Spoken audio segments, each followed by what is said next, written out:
University में new batch 2026 का exam start हो चुका है और अगर आप लोग बीए सेकेंड सेमेस्टर में हैं, पॉलिटिकल साइंस पढ़ रहे हैं, 2026 में एग्जाम देने वाले हैं, तो आपके लिए ये वीडियो इम्पोर्टेंट होने वाला है। अगर अभी तक आपने कुछ भी नहीं पढ़ा है, पॉलिटिकल साइंस आपका मेजर या माइनर सब्जेक्ट है और आपको बहुत ज्यादा टेंशन है, तो आज मैं आप लोगों को एग्जाम में पास कराने वाली हूँ। मैं आपको मात्र 14 क्वेश्चन बताने वाली हूँ, ऐसे 14 क्वेश्चन जिनकी 100% गारंटी है कि 2026 के एग्जाम में ऑल यूनिवर्सिटी में आने वाले हैं, क्योंकि ये सारे ऐसे क्वेश्चंस हैं जो पिछले 4-5 सालों से लगातार पूछे जा रहे हैं और जो बार बार आते हैं वो इम्पोर्टेंट होते हैं। तो चलिए वीडियो स्टार्ट करते हैं और आपके इम्पोर्टेंट क्वेश्चंस को देखते हैं। आपका पहला इम्पोर्टेंट क्वेश्चन है, विकेंद्रीकरण क्या है? भारतीय संविधान के 73वां और 74वां संशोधन का वर्णन कीजिए। तो देखिए, विकेंद्रीकरण के बारे में जो भारत का 73वां और 74वां संशोधन हुआ, तो उसमें पूरा उसके बारे में दिया गया है, तो आप पूरा पढ़ लीजिएगा। मैं सब कुछ आपको डिटेल में पढ़ा चुकी हूँ। आपके पॉलिटिकल साइंस की जो टोटल 8 यूनिट्स हैं, उन सबको हमने पूरा डिटेल में कंप्लीट करा दिया है और जितना क्वेश्चन यहाँ पर मैं आपको बताऊंगी, सभी का आंसर आपको प्लेलिस्ट में मिल जाएगा, क्योंकि जो यूनिट्स आप देखेंगे उसमें पूरा नोट्स आपको मिलेगा और वही पूरा आपका आंसर होगा। आपका दूसरा इम्पोर्टेंट क्वेश्चन है, संविधान और संविधानवाद पर टिप्पणी कीजिए। तो संविधान क्या है, संविधानवाद क्या है, ये भी मैं आप लोगों को पूरा डिटेल में पढ़ा चुकी हूँ, तो आप देख कर तैयार कर लीजिएगा। आपने अभी तक कुछ भी नहीं पढ़ा है, कोई भी टॉपिक आपका तैयार नहीं है अपने एग्जाम 2026-27 के लिए, आप किसी भी यूनिवर्सिटी में पढ़ते हो, रिटन पेपर देने वाले हैं, तो मात्र 14 क्वेश्चन आपको बता रही हूँ और ये ऐसे 14 क्वेश्चन हैं जिनको आप पढ़ लेते हैं तो आपका अति लघु, लघु, दीर्घ उत्तरीय प्रश्न तीनों तैयार हो जाएगा। आपका तीसरा इम्पोर्टेंट क्वेश्चन है, राज्य का अर्थ, परिभाषा और तत्व का वर्णन कीजिए। तो पॉलिटिकल साइंस में आप सबसे पहली यूनिट में यही पढ़ते हो अपने सेकेंड सेमेस्टर में कि राज्य क्या होता है, राज्य का क्या अर्थ है, क्या परिभाषा है और राज्य के क्या तत्व हैं। तो राज्य के 4 तत्व हैं, आप अच्छे से जानते हैं। निश्चित भूभाग होना चाहिए, जनसंख्या होनी चाहिए, सरकार होनी चाहिए और संप्रभुता। तो ये क्या है, राज्य के 4 तत्व हैं और बहुत ही इंपॉर्टेंट क्वेश्चन ये आपका है, तो आप इसको अच्छे से तैयार कर लीजिएगा। आपका चौथा बहुत ही इंपॉर्टेंट क्वेश्चन है, हर बार एग्जाम में आता है। पिछले 4-5 सालों के मॉडल पेपर को देखने के बाद ही मैंने ये क्वेश्चन आप लोगों के लिए तैयार किया है। संप्रभुता के मोनिज्म और बहुलवाद सिद्धांत का वर्णन कीजिए। तो संप्रभुता का जो मोनिज्म का सिद्धांत है या जो बहुलवाद का सिद्धांत है, डिटेल में पूरा नोट्स के साथ मैं आपको पढ़ा चुकी हूँ। आप वीडियो देखकर वहां से इस क्वेश्चन के आंसर को तैयार कर लीजिएगा। सभी बच्चे इसको पढ़कर जाएंगे क्योंकि ये क्वेश्चंस 100% गारंटी है कि आपके एग्जाम में पूछा जाएगा।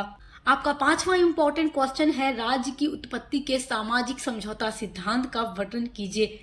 तो राज्य की उत्पत्ति के सिद्धांत तो एग्जाम में जरूर पूछता है, तो राज्य की उत्पत्ति का जो सामाजिक समझौता का सिद्धांत है उसको पढ़ लीजिएगा। वैसे तो जितने भी सिद्धांत हैं राज्य की उत्पत्ति के, सब मैं आपको पढ़ा चुकी हूँ, चाहे वो दैवीय सिद्धांत हो, सामाजिक समझौते का सिद्धांत हो, सब मैं डिटेल में आपको पढ़ा चुकी हूँ, तो इम्पोर्टेंट है, आप इसको पढ़ लीजिएगा। आपका छठा इम्पोर्टेंट क्वेश्चन है, संसदीय शासन प्रणाली और राष्ट्रपति शासन प्रणाली का वर्णन कीजिए। तो संसदीय शासन प्रणाली के बारे में और राष्ट्रपति शासन प्रणाली के बारे में आपको पूरा डिटेल में अच्छे से पढ़ करके जाना है। क्वेश्चन आपका बहुत ज्यादा इम्पोर्टेंट है और सब कुछ मैं आपको पढ़ा चुकी हूँ पूरा आंसर के साथ। आपका 7वां इम्पोर्टेंट क्वेश्चन है, राजनीति विज्ञान के अध्ययन में परंपरागत एवं आधुनिक उपागमों की विवेचना कीजिए। ये लॉन्ग में पूछता है।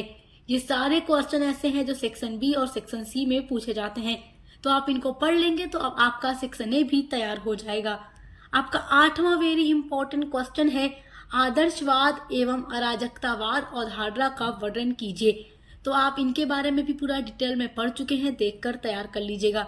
9वां वेरी इंपॉर्टेंट क्वेश्चन है, टॉप लेवल का क्वेश्चन है, संघात्मक एवं एकात्मक व्यवस्था में अंतर स्पष्ट कीजिए।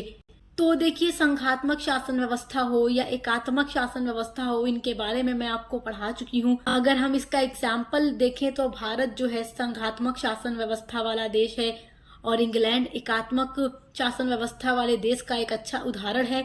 तो ये क्या होता है, सब चीजों के बारे में मैं पढ़ा चुकी हूँ, आपको देखकर आप तैयार कर लीजिएगा। पूरा नोट्स भी आपको यूनिट्स वाली वीडियो में मिल जाएगा।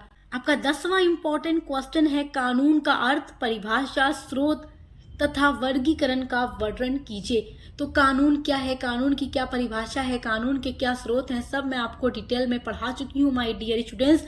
तो आप इन सारे क्वेश्चन के आंसर को एकदम अच्छे से तैयार कर लीजिए। कुछ भी नहीं पढ़ा है तो बस इतना आपको पढ़ करके जाना है। 11वां आपका इम्पोर्टेंट क्वेश्चन है, सजा का अर्थ, परिभाषा एवं प्रकार का वर्णन कीजिए। सजा क्या है, इसके प्रकार क्या है, सब मैं आपको डिटेल में पढ़ा चुकी हूँ। 12वां इम्पोर्टेंट क्वेश्चन है, अधिकार एवं कर्तव्य की विवेचना कीजिए। देखिए, हमारे भारतीय संविधान में मौलिक अधिकार और मौलिक कर्तव्य भारतीय नागरिकों को दिए गए हैं। हमारा जो संविधान है हमें कुछ मौलिक अधिकार देता है, तो उसके बदले कुछ हमें मौलिक कर्तव्य दिए गए हैं जो हमें अपने राष्ट्र को देना होगा। तो हमारे 6 मौलिक अधिकार हैं और 11 मौलिक कर्तव्य हैं। सब मैं डिटेल में आपको पढ़ा चुकी हूँ, देखकर तैयार कर लीजिएगा। ये क्या होते हैं, बहुत ही इंपॉर्टेंट है, एग्जाम में जरूर पूछता है क्वेश्चन। 13वां वेरी इंपॉर्टेंट क्वेश्चन है, राजनीतिक दल और दबाव समूह में अंतर स्पष्ट कीजिए। तो राजनीतिक दल क्या होता है, दबाव समूह क्या होता है, दोनों के बीच अंतर क्या है, सब मैं आपको पढ़ा चुकी हूँ। 14वां इम्पोर्टेंट क्वेश्चन है, राज्य के कार्य सिद्धांत। तो राज्य के कार्य सिद्धांत में आपको 3 सिद्धांत एकदम रट करके जाना है। पहला है आदर्शवादी सिद्धांत, दूसरा है समाजवादी सिद्धांत और तीसरा है मार्क्सवादी सिद्धांत। अगर ये 3 सिद्धांत आप पढ़ करके जाते हैं तो आपकी तैयारी समझिए कि 100% कंप्लीट हो जाएगी। तो माय डियर स्टूडेंट्स, कुछ भी नहीं पढ़ा, बस ये 14 क्वेश्चन आप पढ़ लीजिए और सभी के आंसर के लिए डिस्क्रिप्शन बॉक्स में दी गई प्लेलिस्ट के लिंक पर विजिट कीजिए। और पॉलिटिकल साइंस के अलावा भी आपको बीए के हर एक सब्जेक्ट की क्लासेस पूरी मिल जाएंगी, मॉडल पेपर मिल जाएगा। तो देखकर अच्छे से एग्जाम की तैयारी करते रहिए। Best of luck. हम मिलते हैं अगली वीडियो के साथ।